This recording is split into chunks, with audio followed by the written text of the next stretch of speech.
जय हिंद प्यारे बच्चों। आज के वीडियो में मैं लेकर आई हूँ एनसीईआरटी की पाठ्य पुस्तक बसंत कक्षा 6 और उसकी पहली कविता है जो चिड़िया सो। इस कविता के कवि हैं केदारनाथ अग्रवाल।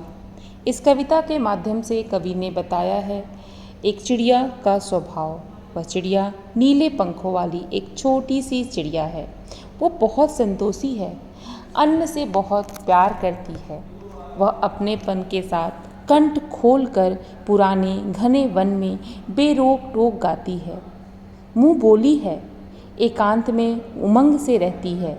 वह उफनती नदी के विषय में जानकर जल को मोती के समान बूंदों से चोंच में लेती है। उसे स्वयं पर बहुत गर्व भी है।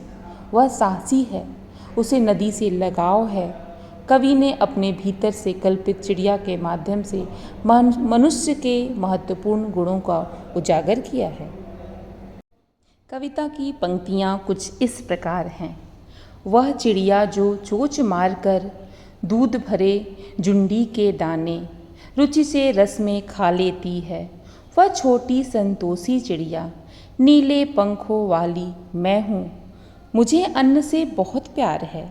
इन पंक्तियों के माध्यम से कवि कहना चाहते हैं कि वह चिड़िया जो दूध भरे जुंडी के दाने चोंचों से खाती है। जुंडी के दानों का अर्थ यहाँ पे जौ से है, जौ के दानों से है।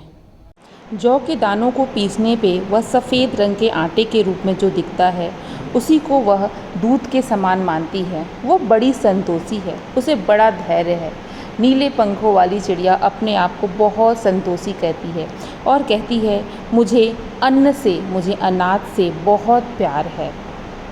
दूसरी पंक्तियों में कवि कह रहे हैं वह चिड़िया जो कंठ खोल के बूढ़े बन बाबा की खातिर रस उड़ेल कर गा लेती है। वह छोटी मुँह बोली चिड़िया नीले पंखों वाली मैं हूँ, मुझे विजन से बहुत प्यार है।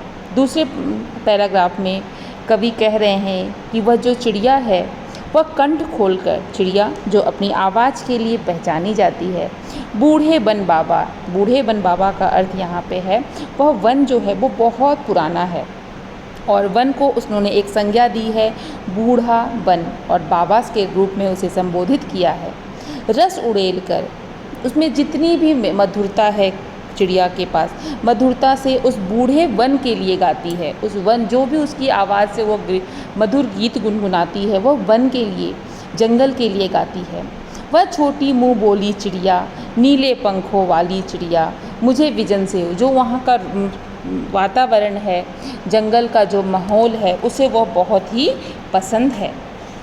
अगले पैराग्राफ की पंक्तियों में कवि कह रहे हैं वह चिड़िया जो चोंच मारकर चढ़ी नदी का दिल टटोल कर जल का मोती ले जाती है। वह छोटी गर्वीली चिड़िया नीले पंखों वाली मैं हूँ, मुझे नदी से बहुत प्यार है। अभी चिड़िया को वन से बहुत प्यार था, अनाज से बहुत प्यार था। अब चिड़िया कहती है कि मुझे नदी से भी बहुत प्यार है। किस तरह वो अपने प्रेम को प्रकट करती है? वो कहती है चोंच मारकर चढ़ी नदी पर दिल टटोल कर, नदी की गहराइयों में, नदी की लहरों में वह अपने दिल को टटोल कर उसकी एक एक बूंद को अपने कंठों के माध्यम से अपने धारण करती है। वह बहुत गर्वीली है। गर्वीली का अर्थ वहाँ में बहुत साहस है। उसे यह डर नहीं कि वह नदी में बह जाएगी। वह अपने साहस के साथ नदी से अपने प्रेम को प्रकट करने के लिए बार बार नदी में जाती है और उसके जल को, उनसे बूंदों को ग्रहण करती है। यह बहुत ही प्यारी सी कविता है जिसमें चिड़िया के मानवीकरण का प्रयोग करते हुए दर्शाया है। हम मनुष्य भी इस चिड़िया के भांति ही हैं जो अपने साहस से और अपने जीवन से प्रेम कर कर हर चीज़ को पा सकते हैं। यह कविता आपको कैसी लगी? यह कविता आपको बहुत ही उपयोगी होगी। यदि आपको अन्य किसी विषय पर कविता चाहिए तो आप कमेंट बॉक्स पे ज़रूर लिखिएगा। साथ ही आप इस कविता के कवि का नाम भी कमेंट बॉक्स पे ज़रूर लिखिएगा। और यदि कविता पसंद हो तो कविता को लाइक, चैनल को सब्सक्राइब कीजिएगा। धन्यवाद।